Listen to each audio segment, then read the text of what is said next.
এগুলো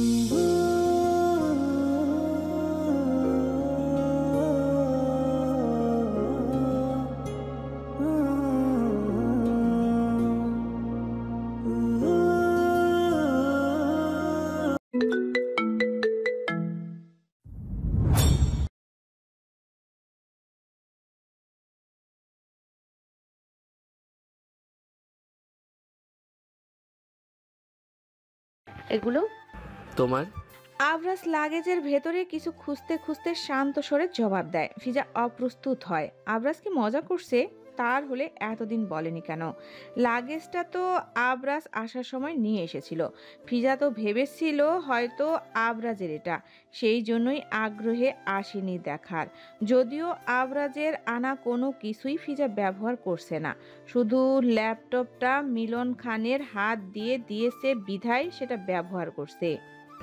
আসার সময় নিয়েছিলাম, বাট ফিরে এসে তোমার সাথে কথা বলার পর মনে হয়েছিল এগুলো এখন তোমাকে দেওয়া মানে আগুনে ঘি দেওয়া। পরপরই আবরাজ বলে। ফিজা তীক্ষ্ণ দৃষ্টিতে তাকিয়ে থাকে। আবরাজ নিচ থেকে উঠে দাঁড়ালো। হাতে একটা ওভারকোট, একটা গেঞ্জি আর জিন্স প্যান্টও রয়েছে। একদম কাছে এসে ফিজার কোলে রাখলো সেগুলো। ফিজা তখনও তাকিয়ে। আবরাজের ভালোই লাগে মেয়েটা এভাবে তাকালে। মন চায় ঠুসঠাস গালে কয়েকটা চুমু খেতে। ইস, ইচ্ছে হচ্ছে।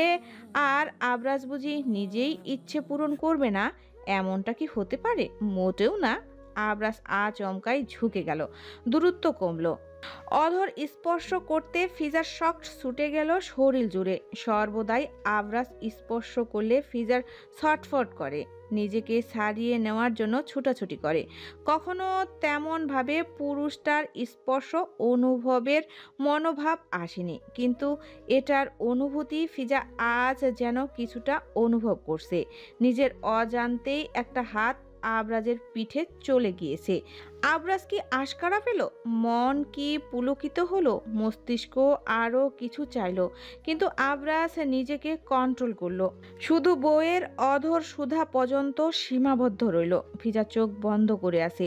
আবরাজ হুঁশে থাকা সত্ত্বেও এই প্রথম ফিজাকে নিজের থেকে চক্ষুদ্বয় বন্ধ করে রাখতে দেখল।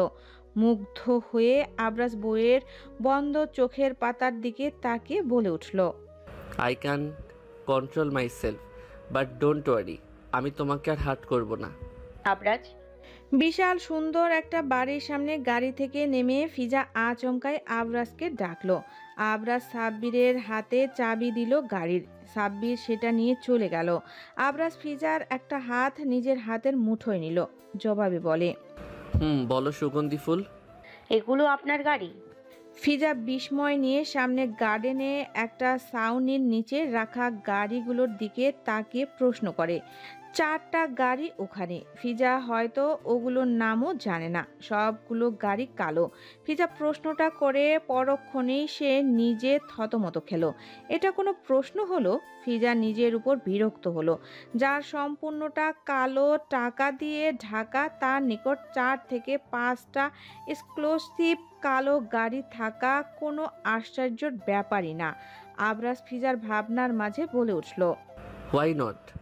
এমনি জিজ্ঞেস করলাম। ফিজা নিজেকে সামলে জবাব দেয়। আবরাজ হাঁটে। ফিজার হাতে ও টান পড়ে। সদর দরজার উদ্দেশ্যে হাঁটা ধরে। আবরাজ বলল, ভেতরে চলো, কাম। চমৎকার দেখতে বাড়িটার ভেতরে প্রবেশ করে ফিজা চমকালো। নয়নে নিবদ্ধ হলো চারিদিকে সৌন্দর্য দেখে। ভেতর থেকে বাইরে সব কিছু স্পষ্ট। আবরাজ ফিজার থেকে কিছুটা দূরে দাঁড়িয়ে নিজের গায়ে থাকা লম্বা কালো কোটটা খুলতে ব্যস্ত। ফিজার সেদিকে খেয়াল নেই। আবরাজ বুঝতে পারছে ফিজা এসব দেখে শকড। আবরাজ ফিজাকে কিছু জিজ্ঞাসা করবে তার আগেই কল এলো একটা। আবরাজ ফিজার দিকে তাকিয়ে ফোনটা নিয়ে বারান্দার মতো জায়গাটায় গেল। সময়টা একদম সকাল। বাহিরের পরিবেশ অন্ধকার। কাচের দেওয়ালের ওপাশে তুষারপাতের ফলে সামনের বাগানটা ঢেকে গিয়েছে। আবরাজ একবার ঘাড় বাঁকিয়ে বউয়ের দিকে চাইল। মেয়েটা চঞ্চল, আবার কঠিনও। আবরাজ ভাবে এসব দেখে ফিজা কি খুশি হবে? চঞ্চলতা মেয়েটা তাকে নিয়ে পাগলামি করবে কিংবা জড়িয়ে ধরবে? হুম, কঠিন ধাঁচের মেয়ে মানুষ, করবে না এমন কিছুই, হয়তো খুশিটা চেপে রাখবে নিজের মধ্যে। আবরাজের ভাবনার মাঝে কল কেটে আবার কল বাজে। তখন রিসিভ করতে ওপাশ থেকে সাব্বির ব্যস্ত সুরে বলে, স্যার, মিস্টার জি আপনার সাথে দেখা করতে চায়। ওকে ফাইন, বিকেলে আসছি আমি। Sir, madam. নিয়ে যাব সাথে করে। সাব্বির আর কিছু বলার আগেই কল কাটে আবরাজ। এরপর ফিজার কাছে গেল। ফিজা তখন সোফায় বসে ঘুমিয়ে। আবরাজ থতমত খেলো। এত অল্প সময়ে একটা মানুষ কিভাবে ঘুমাতে পারে, তাও আবার বসে? অবশ্যই পারে, ফিজা নামের এই রমণীর দ্বারা অসম্ভব কোনো কিছুই নয়। আবরাজ ফোঁস করে নিঃশ্বাস ছাড়ে। এরপর ফিজাকে আলগোছে কোলে তুলে রুমে গেল। বাড়িটা একতলা, দুদিক থেকে কাচের দেওয়াল আর দুই পাশে রুম। রুমে এসে আবরাজ ফিজাকে শুয়ে দিল। ফিজাকে কোনো রকম সামলে পোশাক পরিবর্তন করলো। এরপর কক্ষ থেকে বেরিয়ে এলো। ফোন হাতে কল করে কারোর সাথে কথা বলল। এরপর সোফায় বসে ল্যাপটপে কিছু করতে লাগলো। মিনিট 5 পরে কলিং বেল বাজলো। আবরাজ উঠে গিয়ে গেট খুলে। বাইরে দুজন মহিলা দাঁড়িয়ে আছে। বয়স বোঝার উপায় নেই। বিদেশিদের এই এক সমস্যা, তবে এতে আবরাজের কোনো সমস্যা নেই। বয়স যাই হোক, এতে তার কি? আবরাজ মহিলাগুলোর দিকে এক পলক তাকিয়ে ফের এলো আবার। তাদের ড্রেস আপ দেখে বোঝা যাচ্ছে তারা সার্ভেন্ট। আবরাজ ইংরেজিতে গড়গড় করে কিছু বলে রুমে চলে গেল। সময়টা দুপুর নয়, তবে অনেক বেলা হয়েছে। ফ্লাইট থেকে নেমে তারা সকালের নাস্তা করে নিয়েছিল। এখন আর খাবারের তাড়া নেই। আবরাজ এসে ফিজার পেছনে শুয়ে পড়ল। কিছু সময় এক দৃষ্টিতে বইয়ের মুখের দিকে তাকিয়ে থেকে আনমনে জড়িয়ে ধরল। সাথে সাথে ফিজা নড়ে চড়ে উঠল এবং চক্ষুদ্বয় মেলে আবরাজের দিকে সম্পূর্ণ দৃষ্টিতে তাকালো। ঘুমের ফলে লাল হয়ে আছে চোখ। কাঁচা ঘুমটা ভেঙে গিয়েছে বিধায় আবরাজের খারাপ লাগলো। ফিজার সাথে সাথে বলে উঠল, লিভ মি। জান আমার, একবার সুযোগ দিয়ে রাখো, দুঃখ তোমার আশেপাশে ঘেঁষতে পারবে না। যত দ্রুত চোখ মেলে তাকিয়েছিল ফিজা, তার চেয়ে দ্বিগুণ দ্রুত সময়ের মধ্যে চোখ আবার বন্ধ করে নিল। তার আদৌ এই কথা বিপরীতে কি বলা উচিত মাথায় আসে না। আচমকাই ঘুম ভেঙেছে। তার মধ্যে আবরাজের এরূপ কথা। মেয়েটা কি রিয়াকশন দিবে ভেবে পাচ্ছে না। উল্টোর দিকে পিঠ করে দেওয়ালের দিকে তাকিয়ে বলে উঠল, আপনি আগে কত নারী ছুঁয়েছেন আমাকে বোকা মনে হয়? কত নারীর শরীর ছুঁয়েছি, ছুঁই না? ছুতে কতক্ষণ? আপনার সম্পর্কে আমার ভালোই ধারণা হয়েছে। আবরাজ কিছু বলল না, মুখ গুজে ফিজার চুলের ভাঁজে। মেয়েটার ওভারকোটের ভেতর দিয়ে পেটে হাত রাখে, গেঞ্জির উপরে। তাও ফিজার শরীর ঠান্ডা একটা আভাস পেল। মশরামশরি করতে শুরু করলো। আবরাজ চেপে ধরে রইল বউকে নিজের সাথে।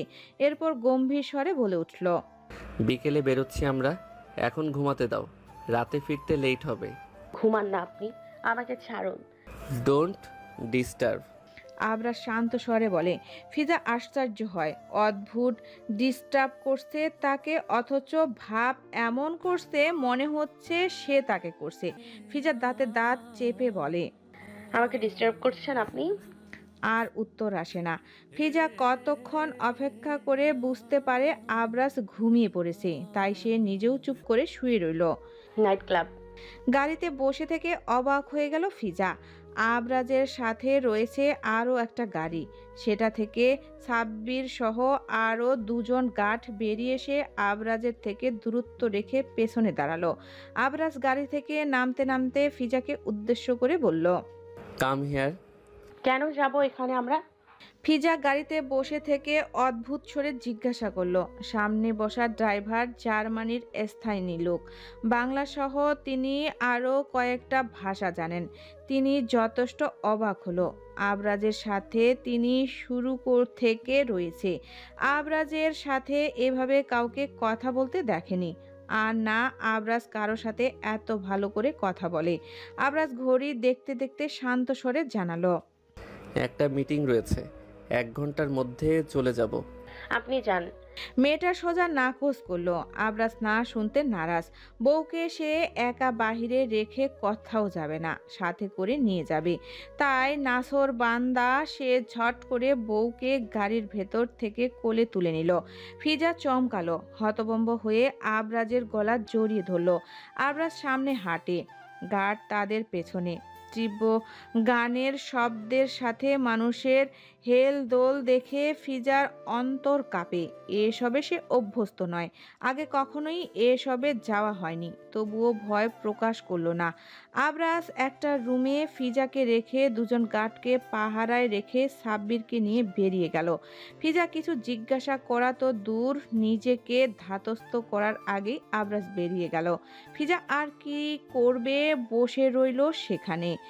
এক সেট সোফা সহ একটা বেড রয়েছে, সুন্দর একটা গোছানো রুম, বেশ দেখতে। এখানে কি আবরাজ রোজ আসে? এলো বা কেন আসে? ফিজার হঠাৎ মনে পড়ল কিসের মিটিং করতে আবরাজ ক্লাবে আসে। ফিজা গলার মাফলারটা ভালো করে পেঁচিয়ে নিল, কাঁধ ব্যাগ থেকে লাল রঙের একটা লিপস্টিক বের করে ঠোঁটে দিল, কালো একটা চশমা বের করে পরে নিল। লম্বা কালো ওভারকোটে ঢাকা শরীর, চুলগুলো উপরে ঝুঁটি বাঁধা। নিজেকে সম্পূর্ণ পরিপাটি করে ফিজা দরজা এলো। গার্ড তাকে দেখে মাথা নিচু করে দাঁড়ায়, দুজন দুদিক থেকে হাত বাড়ালো। I want to meet Abraj Khan immediately. Impossible ma'am. Fiza একজন গার্ডের শার্টের পকেট থেকে কলম নিয়ে সেটা দিয়ে নিজের হাতের নিডলটায় বসিয়ে দিল। দুজন গার্ড আকস্মিক ঘটনায় অপ্রস্তুত হয়ে গেল, সাথে ভয়ে একে অপরের দিকে তাকে কিছু বলার আগেই ফিজা বলে উঠল, now your decision, don't take me or not. কি করবে? একে অপরের দিকে বার কয়েক দেখাদেখি করে ফিজাকে নিয়ে যাবে বলে সমর্থন করলো। দুজন গার্ডের মধ্যে একজন ফিজার পেছনে আর একজন ফিজার সামনে। তারা যে রুমে ছিল সেখান থেকে বেরিয়ে করিডোর দিয়ে সামনে একটু এগোনোর পর একটা ভিআইপি রুমের সামনে এসে দাঁড়ালো। সেখানে দাঁড়িয়ে একজন গার্ড একটা রিমোট টিপতেই সেকেন্ড সময় ব্যবধানে সাব্বির বেরিয়ে এলো এবং ফিজাকে দেখে অবাক হলো। তবে তার চেয়েও বেশি চমকেছে ফিজার হাতে রক্ত দেখে। সাব্বির আতঙ্কিত স্বরে বলে উঠল, ma'am, blood, how did it happen? পরপরই কঠিন দৃষ্টিতে গার্ডদের দিকে তাকে জিজ্ঞাসা করলো। গার্ড দুজন মাথা নিচু করে নিল। ভেতর থেকে দুজনের কথা শোনা যাচ্ছে, একটা আবরাজ আর একটা মধ্যবয়স্ক লোকের হবে। ফিজা সাব্বিরকে ডেঙ্গিয়ে রুমের ভেতরে চলে গেল।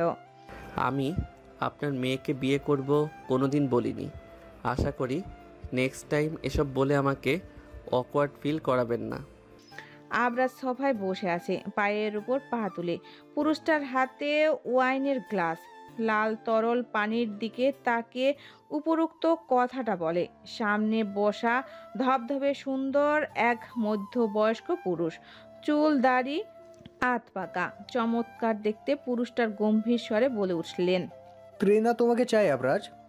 নাও আই এম ম্যারিড, সো আপনার মেয়ের চাওয়াটা ভিত্তিহীন। আমি তোমার মামা, ডিভোর্স দাও মেয়েটাকে। আমার পরে তুমি রাজত্ব করবে জি গ্রুপে। আবরাজ হাসে, তাকে লোভ দেখাচ্ছে। এতদিনেও মিস্টার জি আবরাজ খানকে চিনতে পারেনি ভেবে আবরাজ বাঁকা হাসলো। আবরাজ খানকে চেনা সহজ নয়, সম্ভবও নয়।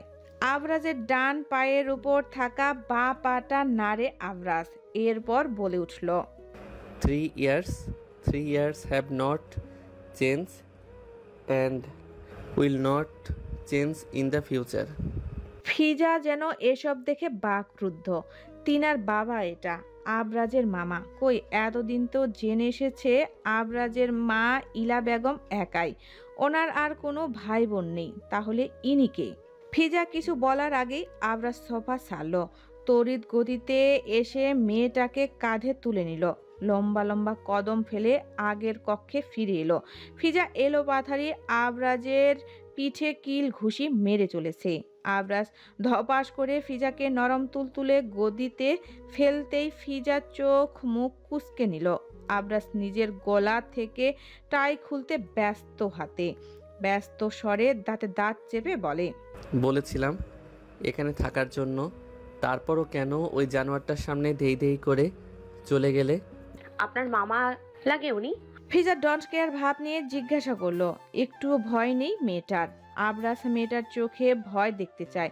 অগত্যা সেই মোতাবেক এগিয়ে এলো। ফিজা পিছিয়ে যায়। আবরাজ শার্টের বোতাম খুলে বলে, তোমাকে এসব জানতে হবে না, টপিক চেঞ্জ নাও। আমার মাথা খারাপ করে দিয়েছো তুমি। বলেই ফিজার একদম কাছে চলে গেল। আর হাত ধরতে গিয়ে নজর এলো ফিজার মুঠো করে হাতে লিপস্টিক নিয়ে রেখে। আবরাজ অবাক হয়ে মেয়েটার মুখের দিকে তাকালো। ফিজা বাঁকা হাসলো, হাতটা চোখের সামনে ধরে উল্টো পকেটে দেখতে দেখতে রসাক্ত স্বরে বলে উঠল, সরি টু সে, নিজেকে আঘাত করার মতো বোকা মেয়ে আমি নই। আবরাজ ফিজার উপর আঁচ ছোঁয়া ছিল এত সময়। অর্ধেক শরীর এত সময় ফিজার উন্মুক্ত থাকলেও এবার সম্পূর্ণ শরীর আবরাজের বলিষ্ঠ শরীরের নিচে ঢাকা পড়ল। আবরাজ ফিজার এলোমেলো চুলগুলো ঠিক করে দিতে নিলেই বাধা দিল ফিজা। আবরাজ কি থামার পাত্র? সে তো আরো এক ধাপ উপরে। ফিজার হাত উল্টো করে চেপে ধরে। ফিজা ভ্রু কুঁচকে নিল। আবরাজ ফিজার চোখে চোখ রাখে, অতঃপর মুস্কি হেসে বলে উঠল, আমার বউ, আই এম ইমপ্রেসড বউ। ফিজা নাক মুখ কুঁচকে নিল। মোটেও এসবে গলে যাওয়ার পাত্রী নয়। বিরক্তির স্বরে বলে, সরুন তো, আমার ঠান্ডা লাগছে, কমফোর্টার দিন। ঠান্ডা লাগলে আমাকে জড়িয়ে ধরো। বাই দ্য ওয়ে, তোমায় কিন্তু লিপস্টিক পরলে দারুণ লাগে, সুগন্ধি ফুল। ফিজা সচরাচর লিপস্টিক ঠোঁটে লাগায় না, দিলেও খুব অল্প স্বল্প। তবে আজ অনেক বেশি গাঢ় রঙের লিপস্টিক দিয়েছে সে। ফিজা হেয়ালি স্বরে বলে উঠল, মেয়েদের সাথে ভালো ফ্লার্ট করতে পারেন আপনি। তুমি তো আমার বউ। ক্ষুধা পেয়েছে আমার। ফিজা বুঝতে পারছে আবরাজ এত সহজে ছাড়বে না তাকে। বাহানা কোনোটাই কাজে আসছে না। আবরাজ এর মধ্যে আবদার করে বসলো, একটা চুমু খাই প্লিজ বউ, না করো না। আমার ভয়ঙ্কর রকমের ইচ্ছে হচ্ছে একটা চুমু খাওয়ার। নো। ঠোঁট নেড়ে কিছু বলার আগেই বুঝতে পারলো ওষ্ঠদ্বয় আবরাজের নিজের দখলে নিয়েছে। শুধুই কি ঠোঁট, ফিজার দেহকানা সম্পূর্ণ নিজের আয়ত্তে নেওয়ার তীব্র পায়তারা চালিয়ে যাচ্ছে। ফিজা ছটফট করতে থাকে। সুযোগ পাচ্ছে না মেয়েটা। কিভাবে জব্দ করবে এই পুরুষটাকে। একবার নিজের দাঁত কাজে লাগালো। সুযোগ বুঝে দাঁত ফুটালো আবরাজের সিগারেটে পড়া ঠোঁটে। নোনতা স্বাদ পেতেই বুঝতে পারে রক্ত এসেছে, অথচ সামনের মানবের এতে কোনো হেলদোল নেই। সে নিজের খায়েশ মিটিয়ে তবে ছাড়ল। ছেড়েই বাঁকা হেসে বলে উঠল, সমানে সমানে না হলে খেলে মজা নেই। আই হোপ তুমি আমাদের ফাইনাল ম্যাচে দুর্দান্ত পারফর্ম করবে, সুগন্ধি ফুল। ফিজা তীক্ষ্ণ দৃষ্টিতে শুধু তাকিয়ে দেখে। লজ্জা শরমের বালাই নেই এই পুরুষের মধ্যে। খুব ভালো করে বুঝতে পারছে ফিজা। ফিজা বিরক্তির স্বরে আওড়ালো, বাড়ি যেতে চাই। খাবা না? আবরাজ জিজ্ঞাসা করে। ফিজা আবরাজকে নিজের উপর থেকে ঠেলে সরিয়ে দেয়। এরপর উঠে বসে নিজের গায়ের পোশাক ঠিকঠাক করে। কাঁধ ব্যাগ ঝুলিয়ে কক্ষ ত্যাগ করার উদ্দেশ্যে পা বাড়ালো। আবরাজ কি ভেবে দ্রুত বউয়ের পেছনে ছুটে। ফিজা ক্লাব থেকে বেরিয়ে আসার আগে একটা হুইস্কির বোতল নিল, যা দেখে আবরাজের চোখ অটোমেটিক বড় হয়ে গেল। দ্রুত কদম ফেলে ফিজার পেছনে এলো। গাড়িতে বসে ফিজা সেটার মুখ খুলতে লাগলো। আবরাজ গম্ভীর স্বরে বলে, এটা খেলে তোমার মাথা ঘোরাবে। নেশা হবে না? তোমার হবে। আপনার হবে না? আবরাজ জবাব দিল না। নামি দামি অ্যালকোহলেও যা নেশা হয় না, তার সামান্য হুইস্কি দিয়ে নেশা হবে, ব্যাপারটা হাস্যকর। ফিজা একটার ক্যাপ খুলতেই আবরাজ সেটা নিজের কাছে টেনে নিল। ফিজা চটে গেল। রাগান্বিত স্বরে বলে উঠল, দিন, আমাকে দিন, আমি খেতে চাই ওটা। আবরাজ এটা ফেলে দিতে নিলেই ফিজা তরিতে বলে উঠল, আমি খাবো না, আপনি খান, আপনার তো নেশা হয় না। আবরাজ কিছু ভেবে ঢক ঢক করে অর্ধেক বোতল খেয়ে নিল। কিন্তু খাওয়া শেষ বেচারা বুঝতে পারছে এটা আসলেই সাধারণ নয়। দৃষ্টি তুলে ফিজার দিকে তাকিয়ে একটা দুটা তিন চারটা ফিজাকে নিজের চোখের সামনে দেখল। ফিজা আবরাজের চোখের দিকে তাকিয়ে বাঁকা হেসে সাব্বিরকে কল দিল। আবরাজ শুধু চোখ বন্ধ করলো। ফিজা তবুও একটু চিন্তিত হলো, আদৌ আবরাজ খানের নেশা হয়েছে তো। ইলা বেগমের বাবা জার্মানির কিন্তু মা বাঙালি ছিল এবং ইলার বাবা জিং প্রথমবার বিজনেসের সূত্রে বাংলাদেশে এসে দেখা হয়েছিল হালিমা ইরিনের সাথে। দীর্ঘ সময় তারা একসাথে কোনো একটা প্রজেক্ট নিয়ে কাজ করেন এবং দুজন একসাথে এত সময় থাকার ফলে তাদের মধ্যে ভালো একটা সম্পর্ক তৈরি হয় এবং সেখান থেকে ধীরে ধীরে তাদের প্রেমের শুরু। যদিও হালিমা ইরিন ছিল একজন সাধারণ এমপ্লয়ের আর মিস্টার জিং ছিল একজন সফল businessman. Halima Irin graduation complete এবং বংশ পরিচয় ভালো, তার উপর দেখতে ছিলেন চমৎকার সুদর্শনা। সেক্ষেত্রে দুজন যেহেতু প্রাপ্তবয়স্ক এবং সফল ছিলেন তাই তাদের ভালোবাসার পরিণয় পেয়েছিল এবং এটার সূচনা হয়েছিল চমৎকারভাবে। বছর ঘুরতেই কোল জুড়ে এলো মেয়ে ইলা। সে কি আনন্দ দম্পতির, কিন্তু সুখ তো সবার কপালে সয় না। তেমনি হালিমা ইরিনের কপালেও বেশি দিন স্থায়ী হয়নি সেই সুখ। কঠিন ব্যাধিতে আক্রান্ত হয়ে শয্যাশায়ী হন তিনি এবং মেয়ের যখন 3 বছর বয়স তখন পরকালেই চলে যান তিনি। মারা যাওয়ার আগে অবশ্য নিজের আবার স্বামীর বিয়ে দেন, যার নাম ছিল নিকিতা এবং ভীষণ ভালো ছিলেন সেই মহিলা। আর তারই ছেলে হচ্ছে জি, যে নিকিতার আগের সংসারের ছেলে। ওনার আগে একটা বিয়ে হয়েছিল, তবে স্বামী কার অ্যাক্সিডেন্টে মারা যায়। হালিমা ইরিনের মৃত্যুর পর সব কিছুই কেমন বদলে গিয়েছিল। নিকিতা সব কিছু সামলিয়েছে, শুধু নিজের ছেলেকে সামলাতে পারেনি। সে সর্বদাই ইলা বেগমকে অত্যাচার করত, যা নিয়ে প্রায়ই ঝামেলা হতো জিং এবং নিকিতার মধ্যে। তবে ইলা বেগম তো বুঝে গিয়েছিল নিকিতা ভালো হলেও জি ভালো নয়। এভাবে বড় হতে লাগলো দুজন এবং জিকে সামলে রাখতো নিকিতা। আর ইলা বেগমকেও অনেক ভালোবাসতো। দুজনকে কখনো তিনি আলাদা করে দেখেননি। নিজের ছেলে মেয়েকে নিয়ে বেশ সুখে দিন কাটতে লাগলো। এদিকে জি বড় হওয়ার সাথে সাথে বুঝতে পারে ইলার প্রতি দুর্বল হচ্ছে সে এবং এক সময় সে উপলব্ধি করে নিজের স্টেপ সিস্টারকে ভালোবেসে ফেলেছে সে, যেটা ছিল দৃষ্টিকটুর এবং ঘৃণিত একটা কাজ। নিকিতা এটা জানার পর ইলাকে বিয়ে দেওয়ার জন্য উঠে পড়ে লাগেন এবং নিজের কোম্পানির শেয়ারের এক ছেলের সাথে বিয়ে ঠিক করেন। আর সেই পাত্র ছিল মিলন খান।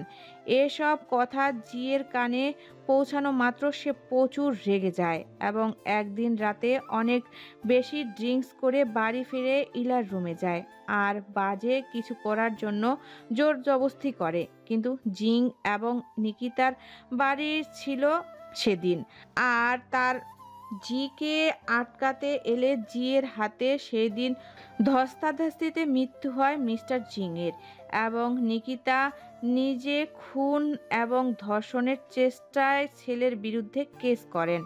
এতে জি জেলে চলে যায়, কিন্তু ততদিনে জি নিজে যে গ্যাংস্টার হয়ে গিয়েছিল কেউ সেটা জানতো না, যার জন্য তাকে জেলে নিলেও নিজের ক্ষমতায় সে জেল থেকে বেরিয়ে আসে।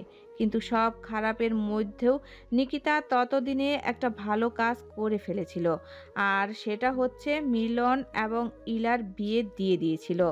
আর তিনি নিজেও মারা গিয়েছিলেন। দুইবার এত বড় কিছু হয়েছে নিজের সাথে, যা তিনি ভেবেই অসুস্থ হয়ে পড়েছিলেন। এরপর জি জার্মানি চলে গিয়েছিল আর অনেক বছর কোনো যোগাযোগ ছিল না ইলা বেগমের সাথে। তবে হুট করে একদিন জি ইলা বেগমের কাছে সব কিছুর জন্য ক্ষমা চায় আর নিজের ভুলের জন্য অনুতপ্ত হন, যার জন্য ইলা বেগম ক্ষমা করে দেন ওনাকে। আর তার কিছুদিন পরেই ওনার স্ত্রী মারা গিয়েছিলেন। ট্রিনার তখন এসএসসি পাশ করেছিল। তবে মায়ের মৃত্যুতে মেয়েটা একদম ভেঙে পড়ে। তখন ট্রিনাকে সাথে করে নিয়ে আসে ইলা বেগম এবং এরপর অবস্থা আরও বেগতিক হয়। এবং ওই সময়টা আবরাজ ত্রিনাকে অনেক বেশি সাপোর্ট করছিল। যদিও খান পরিবারের সবাই এটা করত, তবে আবরাজের প্রতি দুর্বল হয়ে পড়ে ত্রিনা এবং আবরাজ সেটা বুঝতে পেরে নিজস্ব দূরত্ব বজায় চলতো। ত্রিনাকেও জি নিজের কাছে নিয়ে যায়। সবাই এখানেই এটার সমাধান ভাবলেও আসলেই তেমনটা হয়নি। ত্রিনা মানসিকভাবে এতটাই অসুস্থ হয়ে পড়ে যে ওকে পরবর্তীতে হসপিটালাইজ করতে হয় এবং উন্নত চিকিৎসার ব্যবস্থা করলেও কোনো পরিবর্তন আসেনি। বাধ্য হয়ে মিস্টার জি ইলা বেগমের নিকট আবরাজকে চায়। বিয়ের প্রস্তাব দিলে এতে রাজি হয় না আবরাজ, কিন্তু ত্রিনাকে মেন্টালি সাপোর্ট করবে এমন একটা আশ্বাস দেন। ততদিনে আবরাজ স্কলারশিপে জার্মানির একটা ভার্সিটিতে পড়তে চলে গিয়েছিল বিধায় আরও সহজ হয়ে গেল। মিস্টার জি আবরাজকে নিজের বাড়িতে থাকার ব্যবস্থা করে দিলেন। আবরাজ সেখানে থাকতে শুরু করলো।